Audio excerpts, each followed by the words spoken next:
Association at the time, where most of the bigwigs, Chief Umayan was the chairman, a very good man, a great man. He was our chairman. Alaji Shinkafi was there, the former head of NSO, Adamuchi Roma. All the biggest politicians of the day were there. And my father told me, don't go into this thing. I mean, you just, these guys, you can't do it. Just stay out of it. I said, nope, that's what I want to do. So I went into it. And it was a very challenging period, because what I had to do was leave everything and do this thing full time.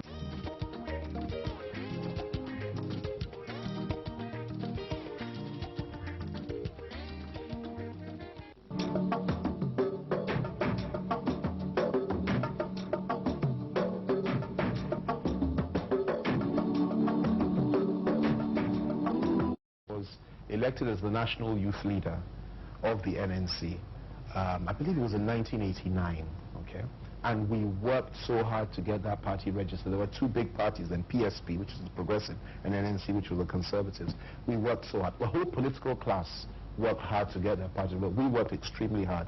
And I spent that whole period, almost a year or two, traveling the country, trying to achieve Babangida's criterion for registration. And of course, it never materialized, because he didn't register any of those parties. Rather, he said NRC or SDP. So our group went to NRC, a little to the right, took control of the leadership of the NRC. And once that happened, I was now actively involved. And of course, I had my first political lesson, when I ran for the publicity secretaryship of the NRC. When I was to have been the candidate, everything had been lined up, the list had been drawn up. And then there was a certain element of some people believed I was anti-North and complained bitterly that I was... This was way after school? After school, because you asked about the difficult periods for me. So no, I'm talking while you were a teenager. Yeah, but no. Once I was a teenager... Yeah, before you finished school. Way before you finished school. Nothing too challenging, other than the fact that, of course, the problems that people encounter from time to time, any university student. I mean, today I don't drink, I don't smoke, I don't even go to parties, but of course I really partied in those days. Those are the party years. There was no major crisis for me at that time. Did you drink and smoke in the past? Of course I did. That's what I'm saying. What did it for you? What gave you the strength? No, that's why I'm building up to come to that, because really the defining moment for me came later, when I went through all that, and I did all those things that anybody of that age would do, particularly in my generation and where I was, and I enjoyed it thoroughly. You understand? Because I was doing well at school, but really I was later on, and I thank God for all I've been through, because I now realize, and I'll come to it later, what I felt was the most important thing in life, and all these other things passed away. Because when I went through this political thing and we started, and there was disappointment all along. We did the NRC, there was one crisis after the other within the party, factions. I really learned the hard way. I was with the Ikimi group, I worked with Chief Ikimi, I was with Alaji Umaru Shinkafi, who was to have been president of the country. We worked extremely hard. A great man, would have been a wonderful president.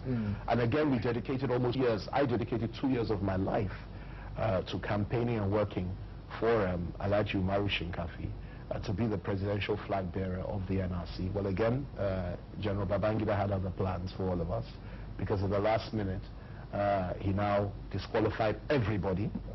And said that, it was a crazy situation. And at that point, having spent 3 or 4 years of my life doing this thing full time, you understand, and nothing else, not making money, my colleagues, not investing. My father kept telling me, look at what you are doing. This thing is not sure.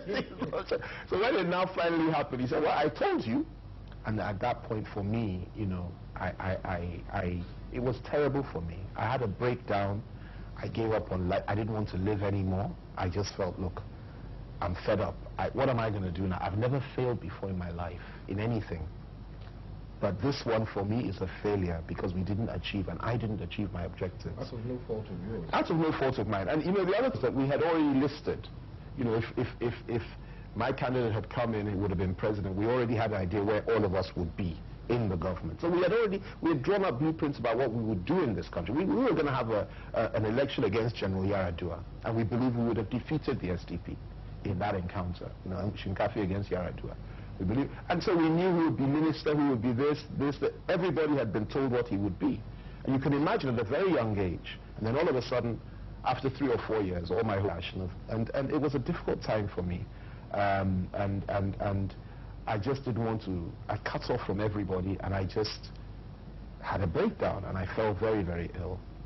I almost died, and what happened was that, and this is why I say God was the one charting my path, because, you know, my former wife left me because she felt I could never amount to anything again, and everybody gave up on me except for my parents. So they now said, and my mother at that time was now a Pentecostal, a born-again Christian, and said, look, that maybe you need prayers and all this type of thing. And I got, oh yes, and I got the prayers here. Were you that depressed? I had broken down completely. I was fed up with life. If I could have killed myself, I would have done so. I was not happy, I was ill, I was not well. I was finished, you understand? And this is my testimony, because everybody has to have a testimony. And it's a very important part of my life, which I always tell people about, to encourage others that are down today. So what happened was they now decided that, look, this guy doesn't seem to want to do anything. He's just wasting away, and we need to get help for him. They took me. I went to virtually every... This is as a result of the annulment. Of what happened, yes. And you know, that annulment destroyed the lives of a lot of people.